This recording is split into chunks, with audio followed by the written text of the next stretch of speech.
예, 제자에서 사역자로 또 법보다 덕이라는 제목인데요. 제자 누구를 얘기하는 거냐면 디모데를 얘기하는 것입니다. 디모데가 바울과 함께 전도팀에 합류하게 되는데 그러면서 이제 사역자가 되는 거죠. 전도 팀원이 되는 겁니다. 그런데 그 과정 속에서 바울이 법보다도 더 덕을 세워나가고 있다는 이야기입니다. 예, 우리 인생 가운데 아마 중요한 요소들이 많이 있는데 그 중에 아이고 죄송합니다. 만남만큼 중요한 게 없는 것 같습니다. 누구를 만나느냐, 물론 부모님과의 만남도 있고 또 사랑하는 사람, 배우자의 만남도 있죠. 그런데 우리의 인생의 길, 진로, 우리의 삶의 진로를 찾아감에 있어서 좋은 멘토를 만나고 좋은 사람을 만나서 우리의 길을 찾아가는 것도 굉장히 중요하다고 생각되어집니다. 물론 디모데가 바울을 만나기 이전에 이미 예수님을 하나님을 알고 있었습니다. 아주 경건한 가정에서 태어났습니다. 이 가정은 혼합 가정이지요. 유대인 엄마 유니게라고 디모데전서에 보면 그의 외할머니 루이스와 어머니 유니게라는 이름이 등장을 하는데 이 경건한 가정에서 태어났습니다. 어머니는 유대인이지만 아버지는 헬라인입니다. 혼합 가정입니다. 그런데 유대인들은 물론 혈통은 아버지, 그래서 마태복음에 아주 전형적으로 등장하는데 아브라함이 이삭을 낳고 이삭이 야곱을 낳고 그래서 아버지대로 부계 사회입니다. 그 계열은 부계로 내려갑니다. 그런데 그럼에도 불구하고 그 가정의 정신이 주로 어머니에 의해서 그렇게 이어진다라는 것을 우리가 볼 수 있습니다. 그래서 이렇게 혼합 가정인 경우에 아버지가 헬라인이고 이방인이고 어머니가 유대인인 경우는 이 디모데 같은 경우는 이 가정은 유대인으로 간주되어집니다. 그런데 아버지가 유대인이고 어머니가 이방인이면 그 아이 거기서 태어난 아이는 유대인으로 잘 여겨지지 않습니다. 왜냐하면 유대인의 정신이 교육이 이 어머니에 의해서 많이 되어진다라고 생각하고 있는 거죠. 그래서 이런 사람들에게 그래서 어머니가 유대인인 경우가 훨씬 더 가만히 보니까 어머니에 더 관심이 많은 것 같아요. 여자분들이. 이번에도 저희 이제 집에 가서 설을 했는데 이제 저녁 시간에 족보 얘기가 나와요. 족보 책을 들고 나와가지고 막 이야기하고 저도 그거를 물론 본 적이 있는데 자세히 안 읽어봤거든요. 근데 여자들이 우리 누님이나 우리 어머니들은 그걸 아주 글자 그냥 꼼꼼히 들여다보고 읽어보고 거기 적혀있는 거 다 기억하고 계시고 하는 것을 보고 여자분들이 오히려 더 족보에 더 관심이 있구나. 족보에 이름도 안 올라가는데 예, 우리나라 족보에는 여자들은 어디 누구 집 이렇게 그 성씨만 쓰이고 이름이 기록이 안 되고 남자들은 성하고 이름이 다 기록되어지죠. 이제 그런데도 불구하고 거기에 더 관심이 있는 것을 보게 됩니다. 지금 디모데는 사실은 바울과 만나기 이전에도 제자였습니다. 6장 1절에 보면 바울이 더베와 루스드라에도 이름에 거기 디모데라 하는 제자가 있습니다. 예, 제자일 뿐만 아니라 2절에 보면 디모데는 루스드라와 이고니온에 있는 형제들에게 칭찬받는 자니 제자였고 칭찬받는 자, 그러니까 칭찬받는 제자였다라고 하는 것입니다. 가끔 이제 저도 이제 이렇게 목사가 된 지도 꽤 이제 20년 가까이 되다 보니까 이제 후배들이 있지 않습니까? 이 사역자가 된 신학 동문이 된 친구들이 많이 있습니다. 근데 그 중에는 어떤 친구들은 동기들 혹은 다른 친구들 혹은 선배 글을 아는 사람들이 아니 걔가 목사가 됐어? 하는 친구들이 있어요. 그런데 또 어떤 경우는 그 친구는 목사가 될 줄 알았다고 걔네 신학할 줄 알았어. 그러던 친구가 있어요. 누가 더 사역을 잘할 것 같습니까? 쟤는 목사가 될 줄 알았어 하는 사람도 있지만 또 의외였던 사람이 있죠. 근데 사실 이제 답은 없습니다. 의외였던 사람이 정말 사실은 전혀 그렇게 기대하지 않았던 사람인데 목사가 되고 사역자가 돼서 정말 하나님 앞에 열정적으로 살아가는 사람도 있고, 그냥 당연히 쟤는 정말 신학교 갈 것 같아, 목사가 될 것 같아, 그래서 그냥 신학교 가서 목사가 되고 하는 경우도 있는데, 그냥 그렇게 일반적인 삶을 살아가는 그런 사역자도 있지만, 놀랍게 아주 정말 신기할 정도로 놀라울 정도로 사역을 해나가는 분도 있습니다. 또 그러면 그렇지, 제가 옛날에 그랬는데 뭐 우리가 무슨 뭐로 누가 이렇게 주대야 하듯이 그 옛날 모습 그대로 목사가 되었지만, 어떻게 해서 목사가 되었지만 걔가 목사가 됐어? 신학 그런데 나중에 보면 또 그런 버릇이 남아있는 경우도 있습니다. 그래서 사람은 보니까 어떤 한 틀로 똑같은 원인이 주어져도 똑같은 결론이 나는 그런 인과율, 소위 원인이 같으면 결과가 같다라고 하는 이 물질 세계의 그 자연 법칙으로만 우리 인간을 다 이해할 수는 없는 것 같습니다. 그래서 인간의 삶 속에는 의외성이라는 것이 있어요. 의외성. 정말 놀랐습니다. 아니 그래서 이게 정말 하나님의 은혜구나 라고 이렇게 무릎을 치게 정말 가슴을 치면서 이게 하나님의 은혜입니다 라고 할 때는 어떤 때냐면, 내가 생각하지 않았던, 내가 기대하지 않았던, 전혀 우리가 이 의외성, 기대하지 않았던 그런데 하나님이 이렇게 이게 정말 하나님의 은혜구나 라고 하는 것이죠. 그런데 이 디모데는 정말 경건한 가정에서 태어나서 칭찬받는 제자로, 그래서 바울이 그 디모데를 알아봤습니다. 그의 성품을, 그의 신실함을. 그래서 그를 전도팀으로 합류를 시키는 것이죠. 만약에 우리가 바로 16장인데 15장 바로 앞 사건이 뭐였냐면, 바울이 2차 전도 여행을 계획하던 일입니다. 바울이 2차 전도 여행을 계획하게 된 계기는 1차 소아시아 일대, 터키의 소아시아 일대를 전도 여행을 하고 돌아왔는데 그 안디옥 교회죠. 안디옥 교회가 거점이 돼서 안디옥 교회에서 출발을 해서 1차 전도 여행을 마치고 돌아왔어요. 왔는데 예루살렘에서 어떤 사람들이 내려와서 이 안디옥 교회에 파란을 입혔습니다. 어떤 일이 생겼냐면, 너희가 예수 믿는 것으로 다 되는 것이 아니다. 너희가 예수를 믿었지만 할례를 받아야 된다. 소위 유대인 크리스찬들, 율법주의자들이 예수도 믿지만 율법도 행해야 된다. 율법도 지켜야 된다. 그 율법의 대표가 뭐였냐면 할례라고 하는 것이죠.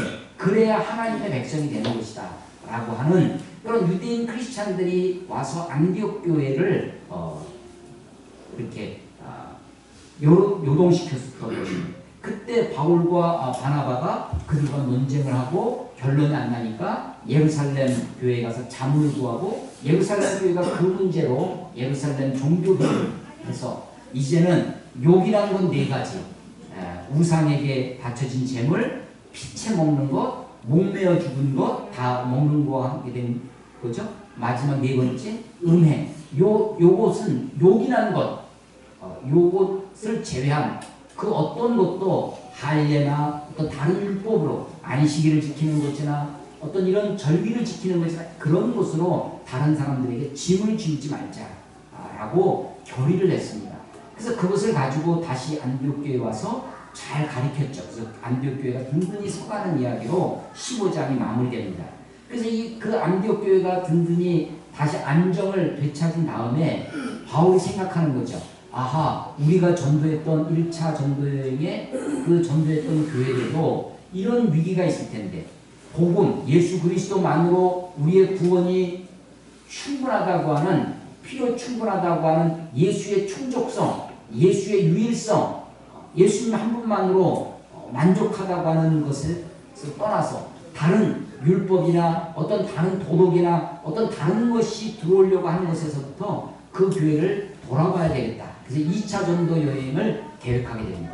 그때 함께 했던 바나바가 그 이야기를 듣고 그래도 참 좋은 생각이다. 그런데 옛날에 우리 1차 전도 여행 때 촉기에 같이 갔다가 그냥 돌아갔던 이 마가를 다시 데려가자라고 하는 마가를 데려가는 문제로 바나바와 바울이 대팔 싸우고 둘이 갈라섰다는 말입니다.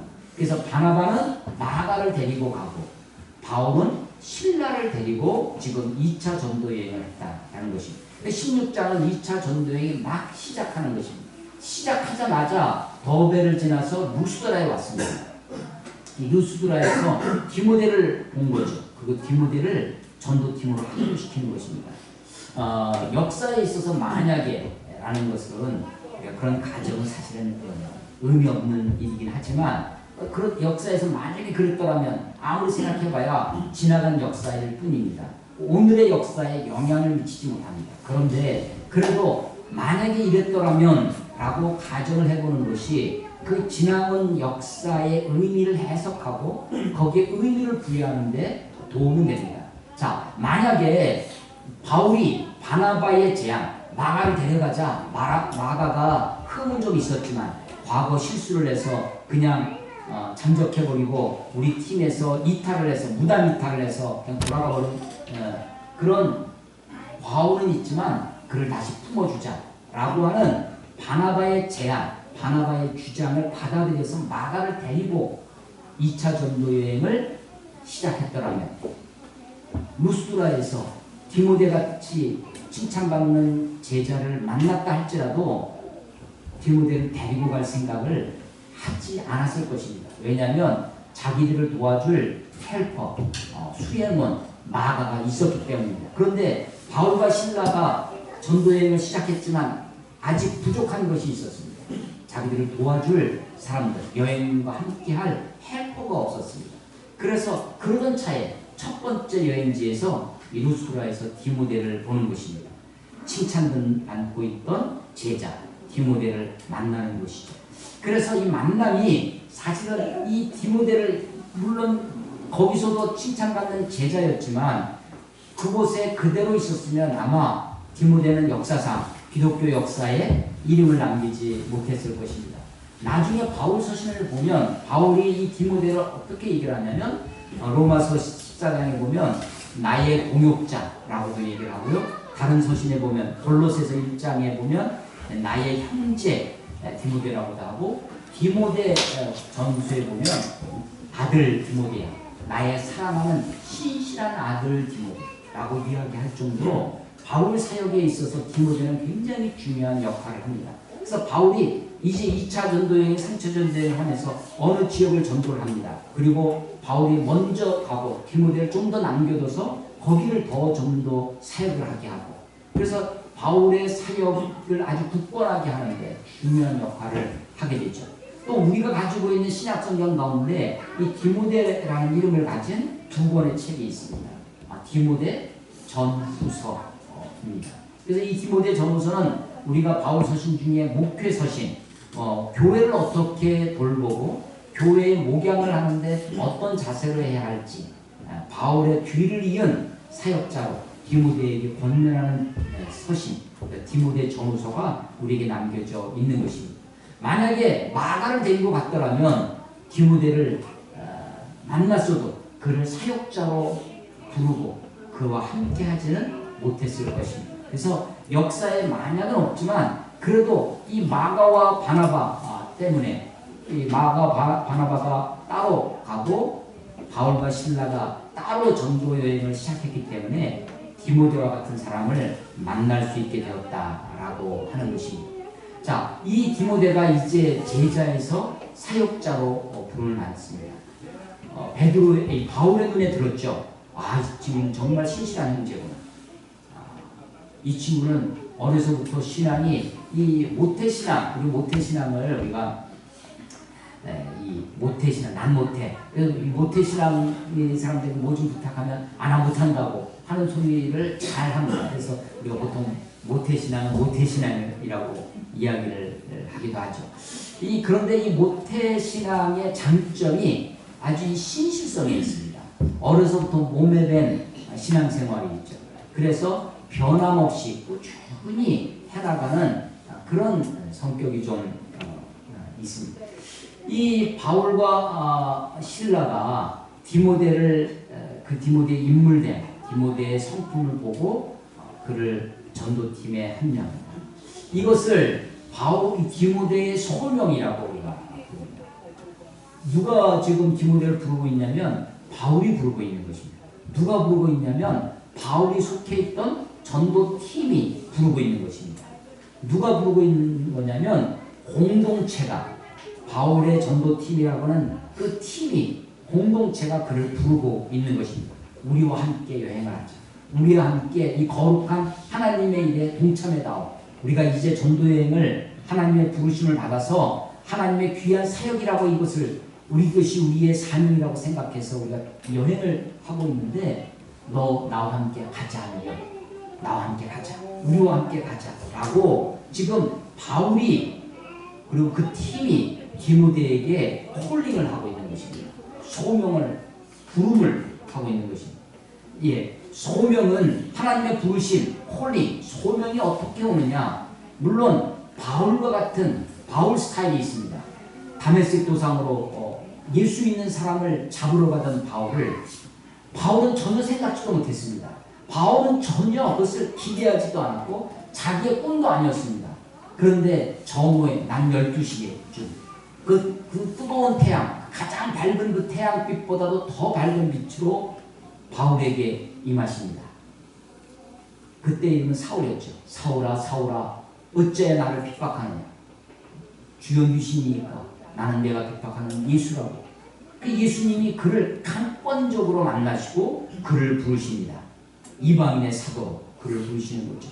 전혀 기대하지 않았지만, 전혀 생각지 않았지만, 내 꿈과 상관없이, 내 비전과 상관없이, 내 계획과 상관없이 나를 부르시는 하나님의 부르심, 하나님의 콜링이 있습니다. 여러분, 이런 유형은 모세에게도 나타납니다.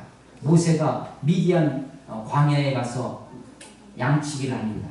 그것도 1년, 2년, 40년 동안 양치기를 했어요. 여러분, 어떤 일을 40년 정도 했으면 그 이전의 거를 다 잊어버리고 아마 거기에 푹 젖어 있을 것입니다. 양을 이끌고 들판을 다니고 광야를 다니면서 양과 내가 아마 거의 일체가 됐을 것입니다. 어디 이제 40년 정도 다니면 그 광야, 그 길, 그 산, 그 계곡 어디든지 다 눈에 들어와 있을 것입니다. 그런데 어느 날 갑자기 시내산에 그 떨기나무에, 그 바짝 마른 떨기나무가 갑자기 불에 타는데, 아니 희한한 것은 불은 붙었는데 나무가 타지 않는다는 거죠. 가끔 사막에서 이게 자연적인 발화가 있다고 합니다. 특히 그 이슬이 아직 다 마르지 않았을 때 그 이슬이 돋보기 역할을 하는 거죠. 그래서 햇빛을 받아서 그것이 식물에, 마른 나무에 덤불에 붙으면 이게 자연 발화가 되는 일이 있다고. 그런데 그런 것들은 타버리고 마는 거죠. 사막에 메마른 그 건초더미 같은 그 나무가 금세 타버리고 맙니다. 그런데도 타지 않는 떨기나무, 이상한 떨기나무를 발견하고 그 앞에 다가갈 때 하나님의 음성이 들립니다. 모세야, 내가 선 곳은 거룩한 곳이니 내 발에서 신을 벗어라 라고 말씀하시면서 그를 부르십니다. 내 백성을 구하라. 애굽에 내려가라. 바로에게 말하라. 전혀 자기는 생각하지 못했던, 전혀 자기가 기대하지 않았던 그런 부르심이 우리들에게 있습니다. 하나님의 강권적인 역사죠. 하나님의 부르심의 스타일 중에 하나입니다. 하나님이 나는 전혀 알지 못했던 하나님의 주권으로 우리를 부르시는 스타일입니다. 두 번째 스타일이 있는데 그것은 느헤미야 스타일입니다. 느헤미야는 하나님 앞에 소명의식을, 사명의식을 어떻게 갖게 되냐면, 그는 이미 포로로 잡혀와서 남의 나라 땅, 페르시아, 바사 땅에 와서 거기서 살고 있었습니다. 비록 포로이지만, 비록 피압박 민족으로 살아가지만 거기에서 최선을 다해서 열심히 살아갑니다. 그가 가지고 있는 지혜, 그가 가지고 있는 성실성으로 인정을 받기 시작해서 결국은 그가 아주 신뢰받는 높은 고위직까지 올라갑니다. 왕과 페르시아의 국왕과 대면하고 국왕과 함께 식사를 할 정도로 그렇게 높은 지위에 올라갑니다. 그런데 어느 날 그가 고국 예루살렘에 황폐한 소식을 듣습니다. 성이 무너지고 인근에 온통 무인지경에 사람이 살 수 없는 그런 아주 비참한 몰골이 되었다는 소식을 듣습니다. 그때 느헤미야의 가슴 속에 불이 붙기 시작합니다. 고국에 대한 뜨거운 사명의식이 생겨납니다. 나의 안락함을 버리고 그곳에 가서 조국을 재건해야 되겠다는 그런 생각을 갖게 됩니다. 그래서 기도하기 시작합니다. 긍휼에 풍성하신 하나님, 하늘의 하나님 아버지, 나와 우리 조상이 지은 죄를 용서해 주시고 나를 그곳에 보내서 자기를 보내달라고 그렇게 기도합니다. 그리고 기회를 보다가 아닥사스다 왕이 내 얼굴에 왜 이렇게 수색이 있느냐, 얼굴에 근심이 있는 건 아니냐라고 이야기할 때 자기 사정을 이야기하죠. 그리고 자기를 고국으로 보내달라고. 느헤미야의 소명의식, 느헤미야의 사명의식, 느헤미야가 그 조국의 그 황폐한 조국의 그 소식을 듣고 자기가 마음속에 스스로 생각하여 스스로 자기의 소명의식을 갖고 있는 것입니다. 아, 이게 내가 해야 될 일이구나. 이것이 내가 이루어야 될 일이구나. 라고 자기 스스로 자각해서 자기 발전식으로 소명을 깨닫는 것입니다. 그리고 그것을 붙들고 그 사명을 위해 살아가는 것입니다. 자, 첫 번째 유형, 바울 유형입니다. 하나님의 강권적인 역사, 하나님의 아주 특권적인 부르심, 거절할 수 없는, 거부할 수 없는 하나님의 역사가 있습니다. 두 번째, 느헤미야 스타일입니다. 그것은 우리 스스로 생각해서 하나님이 우리들에게 펼쳐지는 상황 속에, 우리의 역사 의식 속에, 우리 한국 역사에서, 우리 사회에, 우리 시대에, 이 시대를 보니까, 우리 상황을 보니까, 우리 역사를 보니까 내가 이렇게 살아야 되겠구나 라고 자기 가슴 속에서 스스로 불을 일으키는 스타일이 있습니다. 세 번째 스타일이 오늘 바로 디모데 스타일입니다. 이 디모데는 물론 기본 자질이 칭찬받는 신실한 그런 제자였습니다. 어느 정도 훈련된 사람이었습니다. 그런 것을 보고 믿음의 선배인 바울이 공동체가 그것을 보고 그에게 권면합니다. 이 길 가지 않으려, 이 일에 함께하지 않으려, 나와 함께하자, 우리와 함께하자고 부르는 거죠. 때로는 이렇게 믿음의 선배들이, 교회가, 공동체가 우리를 부르기도 합니다. 그래서 우리들에게 어떤 일을 맡기고 어떤 일을 위임을 하고 그 일을 위해서 헌신할 것을, 그 일을 위해서 함께할 것을 그렇게 요청하는 것이죠. 하나님의 부르심은 한 가지 유형으로만 되어 있지 않습니다. 바울처럼만 되는 것도 아니고 느헤미야처럼 되는 것도 아니고 이 디모데 유형도 있습니다. 문제는 어떤 형태로 부르시느냐가 중요한 것이 아니라 어떤 형태로 부르시든지 그것이 부르심으로 내게 다가온다면, 이것이 하나님의 음성으로, 하나님의 부르심으로 우리가 생각되어진다면 문제는 무엇이냐면 내가 그 부르심 앞에 순종하느냐 순종하지 않느냐 하는 것입니다. 모세가 순종했듯이, 느헤미야가 순종했듯이,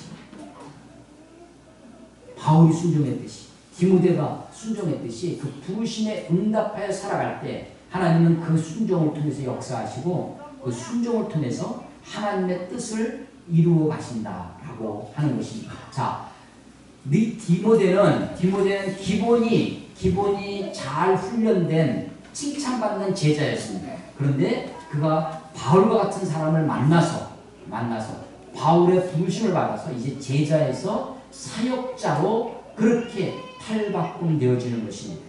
이 속에는 하나님의, 우리가 알지 못하는 하나님의 계획이, 하나님의 뜻이 있었을 것입니다. 우리가 다 미루어 짐작하지 못한 바나바와의 이별이 어쩌면 디모데를 만날 수 있게 하였을 것입니다. 그리고 바울의 필요가 그에게 수행원이 필요했는데 디모데를 만났을 때 그를 향하여 소명하고 그를 향하여 콜링하는, 그를 나와 함께 여행하기를 요청하는 그런 일이 벌어졌을 것입니다. 하나님은 이 일들을 통해서 하나님의 사람들을 세워가고 바울 이후의 역사를 이끌어갈, 바울 이후에 교회를 책임질 하나님의 사람들, 하나님의 지도자를 세워가고 있는 것입니다. 제자에서 사역자로 만들어가는 것이죠. 하나님이 이 모든 것을, 그 계획을 미리 바울에게 알려주시는 것이 아닙니다. 하나님이 모든 것을 바울에게 계시로 알려줘서 야 루스드에 가면 이런 사람을 만날 것인데 그런 것이 아닙니다. 바울이 디모데를 보는 순간 하나님에게 야 이 사람이다 라고 점지해 주듯 그렇게 알려주시는 것이 아닙니다. 우리는 알 수 없는 우리의 삶의 여정 가운데 있습니다. 우리의 미래가 어떻게 펼쳐질지 모릅니다. 아니 1차 전쟁 때 마가를 데려갈 때도 아마 마가에 대한 기대를 가지고 마가를 데려갔겠죠. 그런데 마가가 무슨 일인지 무슨 이유 있는지 알 수 없지만 그가 거기서 이탈하고 가는 것입니다. 물론 그곳으로 마가 인생이 다 끝나는 것은 아니었습니다. 나중에 그가 다시 돌아와서 아주 귀한 일꾼이 되고 마가복음의 저자까지 되는 것을 우리가 생각하죠. 자, 우리가 어느 순간을 살든지 어느 대목에 있든지 누구를 만나느냐가 중요한 것이 아니라 누구를 만나든 어느 곳에 있든지 내가 하나님 앞에 있는 거예요. 하나님 앞에서 정직하게 살아가는 거예요. 하나님 앞에 하나님의 부르심 앞에 내가 순종하며 거기에 응답하며 살아가느냐 하는 것입니다. 디모데 같은 사람 혹은 바울 같은 사람 누구와도 상관이 없습니다. 여러분들의 삶이 어떤 유형인지 상관이 없습니다. 여러분들이 자꾸만 내 생각에 어떤 생각이 떠오른다든지 혹은 마음에 부담이 있다든지 내 하나님이 나를 어디로 부르시는지 이 소명을 자각하는 것, 소명을 깨닫는 것, 하나님의 부르심을 붙드는 것만큼 인생이 큰 힘이 없습니다. 소명의식이 확실한 사람은요 인생의 어떤 어려움, 인생의 어떤 환란이 와도 어려움과 환란을 이겨낼 힘을 갖게 됩니다. 소명의식이 흐릿하면, 소명의식이 없으면 좋을 때는 괜찮습니다. 어렵고 힘들 때는 그만 포기하고 낙심하고 낙담하게 됩니다. 어떤 상황 속에서도 하나님 앞에 내가 신실하게 살아갈 수 있는 중요한 요소가 바로 소명의식입니다. 하나님이 나를 부르셨다라고 하는 것이죠. 어떤 형태로 부르셨는지, 무슨 목적으로 나를 부르셨는지 그것은 알 수 없지만 하나님은 우리를 부르십니다. 그래서 그 부르심에 응답하며 그것에 순종하며 살기를 원하시는 것이죠. 자, 바울이 이제 디모데를 발견했습니다. 그래서 그를 전도팀으로 합류를 시킵니다.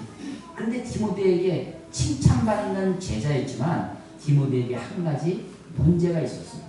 그것이 뭐였냐면 바로 혼합 가정이라는 것입니다. 어머니는 유대인이었고 아버지가 헬라인이라는 것이었습니다. 근데 바울은 아직도 사실은요 하나님이 바울을 어떤 사도로 부르셨냐면 이방인의 사도로 부르셨어요. 이게 하나님의 원래 계획이었습니다. 그런데 바울 자기의 의식은 어땠냐면 자기는 유대인 중에 유대인입니다.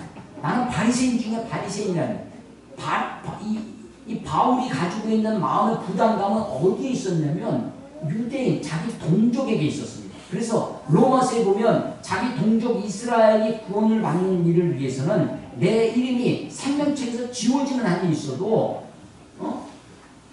이 이스라엘 민족, 유대인들을 구원해달라고 그 일을 위해 헌신하겠다고 그렇게 말하는 바울을 보게 됩니다.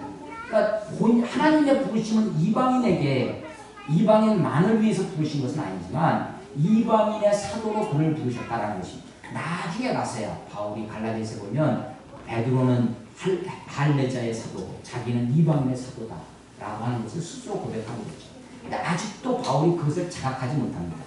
그래서 바울은 지금 마음의 부담은 다 어디에 있냐면 유대인에 있어요.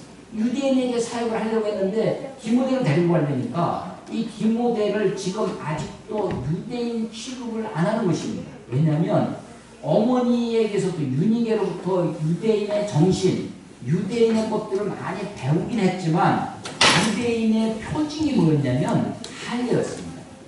그래서 디모데를 이제 전도팀으로 데려가려고 하면서 이 바울이 디모데에게 할례를 주고 있어요. 3절에 보면 바울이 그를 데리고 떠나고자 할새 그 지역에 있는 유대인으로 말미암아 그 유대인들 때문에 이런 거죠. 유대인으로 말미암아 그를 데려다가 할례를 행합니다. 여러분 적어도 이 아무리 어린 너의 연소함을 디모데에게 이런 부분도 있는데 적어도 이때 10대 이상은 되었을 것입니다. 바울이 디모데를 홀링했습니다. 여러분 다 큰 사람에게 요즘처럼 진통제나 항생제나 이런 것이 없는 상태에서 어른의 이 할례를 행하는 것은 사실 굉장히 위험한 일입니다.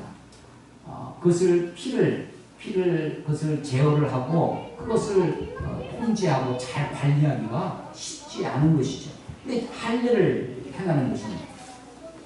윤희계가 어머니 윤희계를 지금 생각해 보십시오. 지금 내가 이 헬라인과 결혼을 했습니다. 그래서 아이에게 유대인의 가르침, 유대인의 교훈을 다 가르치는 거죠. 그래서 아주 경건한 삶을 살게 합니다. 그런데도 지금 이 아이에게 무엇을 해주지 못했냐면 할례를 해주지는 못했어요. 그것이 이제 이방인 헬라인과 살던 가정의 모습이죠. 그래서 이 아이가 정말로 정식으로 유대인이 되려면 할례를 받아야 했습니다. 여러분 그런데 조금 전에 생각해 보십시오. 15장에서 무슨 일 때문에 지금 안디옥 교회가 갈등을 일으켰냐면 바로 할례 문제에 대해서입니다. 가장 표면 율법이 물론 굉장히 많지만 다른 것들은 겉으로 드러나는 것이 아닌 경우가 많이 있습니다. 그냥 하는 척하면 됩니다. 율법을 지키는 척하고. 그래서 바리새인들, 유대인들, 예루살렘, 이스라엘 땅은 다 할례받은 유대인들이죠. 그러니까 할례만 가지고는 유대인을 척할 수가 없습니다. 그러니까 뭐냐면 율법을 지키는 척해야 되죠. 그게 누구냐면 위선자들 바리새인들입니다. 그런데 이방 땅에서는 아무리 율법을 지켜도 무슨 유대인 취급을 안 하는 거예요. 뭘 받아야 되냐면 할례를 받아야 되는 거죠. 그래서 안디옥 교회가 이 할례 문제로 갈등을 일으켰는데 결론이 뭐라고요? 할례 필요 있다? 필요 없다? 필요 없다는 것입니다. 그것 때문에 바울이 목에 핏대를 세워가면서 싸웠다는 거 아닙니까?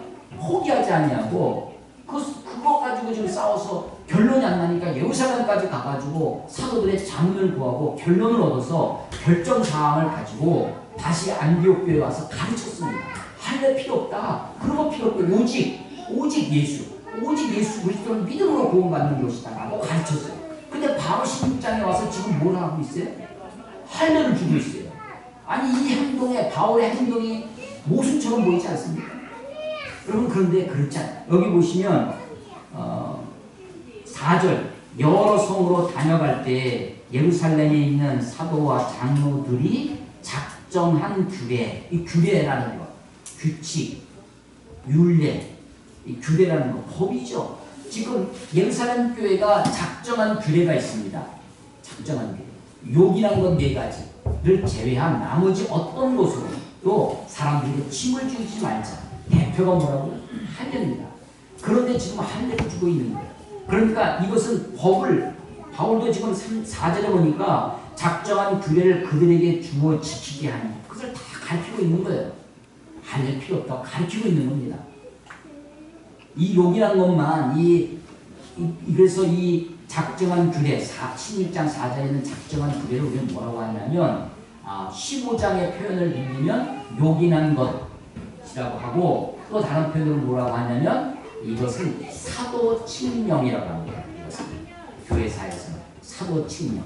욕이란 것 하면 이게 좀 어법이 좀 그렇잖아요. 그래서 이것을 공식적으로는 사도칙령이라고 합니다. 이 사도칙령에는 할례가 없는 거예요. 할례 필요 없다는 것입니다. 그런데 지금 할례를 주고 있어요. 왜 그러느냐? 왜 할례를 주고 있느냐? 할례를 주지 않으면 누구랑 만날 수가 없냐면 유대인들과 만날 수가 없는 겁니다. 유대인들이 이 사람을 이방인 취급해요. 그래서 그들과 함께 밥을 먹지 않습니다. 이방인, 정통 유대인들, 아주 옹고집쟁이 유대인들이 있지 않습니까? 그냥 우리 해외에 나가서 미국에도 그런 사람들이 있더라고요. 이스라엘 예루살렘에 가면 정통파 유대인들이 있습니다. 까만 옷 입고 키파 쓰고 다니고 하는 사람들이 있습니다. 이런 사람들하고는요 밥을 먹을 수 없어요. 이방인들과 함께 식사를 못합니다. 이야기를 할 수가 없습니다. 근데 바울은 지금 자기의 마음의 부담은 어디에 있냐면 유대인에게 있는 거예요. 내가 유대인들을 만나서 유대인의 회당에 가서 전도를 해야 되는데 내가 이 디모데를 수행원으로 정말 성품도 좋고 제자고 칭찬도 듣고 아주 잘 훈련되어 있어서 이와 함께 갈 때 이 디모데 때문에 회당을 들어갈 수 없는 겁니다. 이 디모데 때문에 유대인들과 만날 수 없는 거예요. 그래서 사실은 할례를 받는 것이냐 받지 않는 것이냐 라는 것은 사실은 큰 문제가 아닙니다. 큰 문제가 아닙니다. 그것은 그냥 행위일 뿐이죠. 그런데 왜 15장에서는 그게 문제가 됐느냐? 할례를 받아야만 구원을 받는다라고 가리키면 안 된다는 것입니다. 할례를 받을 수도 있죠. 할례 받아도 아무 문제 없습니다. 그런데 할례를 받지 않으면 구원을 못 받는다라고 가리키면 그것은 안 된다는 거죠. 방언도 마찬가지입니다. 방언할 수도 있다고 생각을 합니다. 요즘 혹시 저기 하시면 페이스북에 노우호 목사님이라고 있습니다. 노우호 목사님. 아주 방언 문제로 아주 그냥 논쟁을 크게 벌리는 목사님인데, 이분은 방언은 우리나라에서 행하는 방언, 우리나라에서 지금 우리 현대 방언은 100% 마귀가 주는 거다. 100% 사탄이 주는 거다라고 이야기를 하는 아주 강경파 목사님이 있어요. 그래서 오직 성경에 말하는 방언, 난것방언, 다른 나라 언어라고 하는 난것방언, 사도행전 2장에 있고 에베소 교회 그 10장에 있는 고넬료에서 전도할 때 고넬료 그때 방언이고요. 사도행전 18장에 에베소 요 세 곳만 방언이다. 이것만 하나님이 주신 방언이고, 이 방언은 표적으로서의 방언이다라는 것입니다. 나머지 고린도 교회에 있었던 방언, 이것은 다 그 교회를 요란케 하는 요소다라고 하는 거예요. 강경파입니다. 저는 많이 동의하는데 다고 얘기할 수는 없지 않을까라고 생각을 좀 하고 있는. 그래서 나중에 언제 기회가 되면 노 목사님의 저기를 본격적으로 공부를 해보려고 지금 마음에 다짐을 하고 있는데, 자, 방언이 왜 문제냐? 방언을 받아야만 구원을 받는다라고 말하면 그건 아니죠. 방언 안 받아도 얼마든지 구원받을 수 있습니다. 우리는 침례교입니다. 침례 아주 중요하죠. 저는 이 침례가 굉장히 소중하다고 생각합니다. 그런데 침례를 받아야만 구원을 받는다라고 말하면 그건 아니죠. 침례를 안 받아도 구원받을 수 있습니다. 그래서 우리가 성찬식 할 때 침례를 받지 않았어도, 혹은 세례를 받지 않았어도 누구든지 구주와 예수님을 주님으로 영접한 사람이라면 성찬에 참여할 수 있습니다 라고 하는 것입니다. 고린도서 1장에 보면 바울이 이렇게 하면, 내가 너희들에게 침례를 전하려 함이 아니라 복음을 전하려 하노니, 내가 누구에게 침례를 베풀지 않은 것이, 만약에 내가 누구한테 침례를 베풀었다면 그 사람은 바울에게 침례를 받았다라고 얘기를 하면서 바울파가 됐을 것이다. 고린도 교회 문제가 누구는 파버렸거든요. 아볼로파다, 베드로파다, 바울파다, 심지어는 예수파도 있어요. 그런데 바울에게 직접 침례를 받았다라고 하면 그 사람은 정말 정통파 바울파가 될 거 아니에요? 근데 내가 너희들에게 침례를 베풀지 않았던 것을 너무나 다행스럽게 생각한다 라고 얘기를 하죠. 침례도 마찬가지입니다. 할례도 마찬가지입니다. 바울 서신 중에요. 바울 서신 중에 고린도서 7장 19절에 보면, 할례 받는 것도 아무것도 아니요, 할례 받지 아니하는 것도 아무것도 아니에요. 할례 받는 것도 아무것도 아니에요. 할례 받지 않는 것도 아무것도 아닙니다. 너희가 할례를 받은 자면 할례 받은 자로 지내라. 할례 받지 않은 자라면 할례 받지 않은 자로 지내라. 너희가 종으로 부르심을 받았느냐 그대로 살아라. 너희가 자유자로 부르심을 받았느냐 그대로 살아라. 너희가 유대인이면 유대인으로, 헬라인이면 헬라인으로 그대로 있어라. 부르심대로 그대로 살아라 라고 그렇게 권면합니다.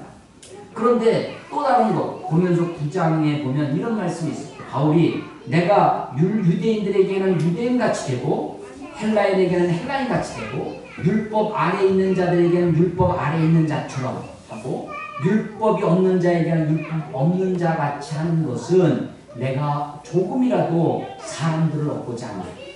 한 사람이라도 더 구원을 받기 위해서 여러 사람에게 여러 모습이 된 것은 아무쪼록 몇 사람이라도 구원하고자 함이니, 바울이요, 할례를 받는 것 아무것도 아니라는 것입니다. 할례를 안 받는 것 그것도 아무것도 아니라는 것입니다. 더 중요한 것은 영혼입니다. 더 중요한 것은 복음입니다. 더 중요한 것은 구원이죠. 그래서 그것을 위해서 바울이 지금 조금 전에 안디옥 교회에서 있었던 갈등, 예루살렘의 결정사항, 그것을 몰라서가 아닙니다. 그 법이 있죠. 그런데도 바울이 지금 할례를 디모데에게 자기 디모데에게 할례를 주고 있는 것입니다. 왜냐하면 이 디모데를 데리고 이제 유대인들 아직도 바울은요 자기 생각에는 유대인들의 회당을 가야 되는 거예요. 유대인들을 만나야 되는 것입니다. 유대인들에게 복음을 전하고 싶은 것입니다. 그런데 복음을 전하기도 전에 복음에 걸림돌이 있어요. 장애물이 있습니다. 장애물이 있어요. 우리 방글라데시에 가면 강순철 우리 선교사님이라고 계십니다. 이분은요 거기서 벌써 한 10년 가까이 그 전에서부터 그런데 코스염도 기르고요. 그 아랍인들이 쓰고 다니는 그 모자도 쓰고 다니고 옷도 그렇게 입고 다니고 생김도 이제 그 막 얼굴 그래서 진짜 똑같아 보입니다. 근데 이제 언어가 점점 더 숙달되면서 거의 유대인 그 아랍인처럼 헤로도처럼 하고 다닙니다. 금요일날 쉽니다. 그들이 쉬는 그날 예배를 드리고 그날 그 사람들에게 전도를 하는 거죠. 그래서 되도록이면 복음을 전하는데 장애가 되는 요소. 그래서 어떤 것이 이게 문화적인 것이냐 진리에 해당되는 것이냐. 사실은요 대부분 우리가 행하고 있는 많은 것들이 문화적인 것입니다. 문화적인 우리 교회에서는 이 목사님들이 주일날 목사 가운이라고 하는 옷을 입고 성이라고 하죠. 그 목사 가운을 입고 예배를 인도합니다. 심지어는 이제 장로님들도 대표기도 하려면 그 가운을 입고 올라오시고 성찬식 할 때도 물론 다 성찬 가운을 다 입고 그렇게 합니다. 이것을 아주 목숨같이 지키는 이 교회도 있습니다. 근데 그것은 사실은 그런 것들도 다 의식이죠. 다 문화입니다. 성찬식도 교회마다, 나라마다, 민족마다 또 교회사의 흐름에 따라서 여러 가지 형태로 여러 가지 방법으로 성찬을 행합니다. 우리는 여러 가지 편의상 이런 식으로 하고 있지만 좀 더 다르게 할 수도 있어요. 어떤 교회 가면 어떤 곳에 가면 잔을 하나를 가지고 한 잔으로 모든 회중이 같이 마십니다. 이게 다 어디 입이 될 수 없으니까 한 사람이 마시고 나면 하얀 수건으로 이 가장자리를 닦습니다. 그리고 또 마시고 하는 거죠. 성찬도 여러 가지 이것은 다 문화적인 거죠. 어떤 그 형식이 복음의 진리, 핵심일 수는 없는 것입니다. 자, 법이 정해졌어요. 사도들이 예루살렘에서 작정한 규례가 있습니다. 사도 칙령이라고 하는 것. 사도행전 15장에 요긴한 것들이 있었습니다. 바울이 이것을 가르치고 있어요. 지금도. 가르치고 있는데 그러면서도 바울이 지금 어떻게 하고 있냐면 할례를 주고 있다는 것입니다. 예. 그러니까 바울은요. 법에 매여 있는 사람이 아닙니다. 그 법조항, 문자의 법조항에 매여가지고 그것을 붙들고 그것을 지키기 위해서 살아가는 사람이 아니라 그 법의 정신이 뭐냐, 그것을 하는 이유가 뭐냐, 목적이 뭐냐, 그 목적을 위해서 살아가고 있는 것입니다. 그래서 이 공동체 안에 그 무리 속에 그 사회 속에 자기가 하고자 하는 일들 하나님 우리에게 주신 사명을 감당하기 위해서 법보다 더 높은 차원이 있는데 그게 덕이라고 하는 것입니다. 덕. 예. 우리가 기본적으로요, 우리 사회가, 우리 기독교가, 우리 현대, 우리 손봉호 교수라는 아주 우리 기독교에서 존경받는 원로 교수님이 계시죠. 물론 그분은 신학 공부 다 했는데 목사 안수만 받지 않고 그냥 장로님으로 계신 분이고 지금도 아마 어느 교회에서 매주일 설교자로 하시는 분이죠. 이 손봉호 교수님이 최근에 한국교회에 대해서 이야기를 하기를 한국교회가 동네 개가 됐다. 그것도 어떤 개냐면 주인 없는 개. 그래서 이 주인 없는 동네 개는요, 온 동네 사람들이 다 구박합니다. 다 천대를 해도 아무도 지켜주지 않고 아무도 한국교회에서 막 온 사방에 온갖 소리를 다 하고 있다는 거죠. 그런데 그렇게 되어지는 것 중에 하나가 뭐냐, 우리에게 하나님의 부르심, 하나님의 목적, 정말로 우리가 지켜야 할 복음, 진리를 사수하지 않냐고 다른 것, 쓸데없는 것, 그것을 지키고 있기 때문에 그런 것입니다. 작정한 규례가 있습니다. 법이 있어요. 근데 그 법보다 더 높은 것이 있는데 덕이 있죠. 덕을 세우는데 한국교회가 실패하고 있습니다. 윤리를 세우는데 실패했어요. 윤리가 도덕이, 법이, 기독교가 윤리, 도덕, 법은 그런 것은 아닙니다. 그렇지만 그 이상 훨씬 높은 복음의 원리가 있죠. 법이라고 하는 법도 지키지 않아요. 우리 한국교회가 일반인들이 가지고 있는 일반적인 상식, 법도 지키지 않으니까 욕을 얻어먹죠. 일반적인 상식, 법을 기본으로 지키고 그보다 더 높은 차원의 사회를 세워가고 사회를 이루어가고 교회를 세워가는 덕을 세우는 일에 우리가 더 마음을 쓰고 해야 될 것입니다. 옛말에도 이런 말이 덕불고 필유리이라. 덕은 덕불고 외롭지 않다는 것입니다. 홀로 있자 고독하지 않아요. 덕은. 그래서 덕자가 뭐냐 한자에 보면 왼쪽에 있는 것이 뭐냐면 그게 두인변입니다. 두 사람 사이에 있는 것. 그리고 우측에 있는 것이 참진자입니다. 참진자의 변형 형태예요. 두 사람 사이에 진실함이 있는 것이 그게 덕입니다. 그래서 덕불고 필률인 반드시 이웃이 있다는 것입니다. 덕은. 바울이요 지금 법, 작정한 규례, 사도 칙령, 법을 지키기 위해서 할례 이건 필요 없다. 그래서 디모데를 그렇게 했다면 바울은요 그의 사역, 그가 지금 교회를 5절에 이에 여러 교회가 믿음이 더 굳건해지고 수가 날마다 늘어가는 이런 일이 생겨나지 않았을 것입니다. 바울이 법보다 덕을 세우고 교회를 세워가는 덕을 세워가는 법을 무시한다는 것이 아닙니다. 법보다 더 높은 차원의 덕을 세워가는데 바울의 관심이 있었다라고 하는 것입니다. 자, 오늘 설교 제목 다시 한번 생각하겠습니다. 제자에서 사역자. 디모데의 제자를 만나서 그를 사역자로 부르고 그를 소명하는 그런 장면입니다. 그를 부름에 있어서 이제 법을 지키는 것을 넘어서서 뛰어나 덕을 세워가는 바울의 모습입니다. 이런 모습들이 우리 교회뿐만 아니라 우리의 삶 속에도 이루어졌으면 좋겠습니다. 하나님의 부르심에 응답하고 하나님의 부르심을 깨닫고 자각하는 저와 여러분, 그리고 교회를 법보다 더 높은 차원 우리들의 삶을 덕을 세우는 그런 삶으로 나아가시길 주의 이름으로 축원합니다. 기도하겠습니다.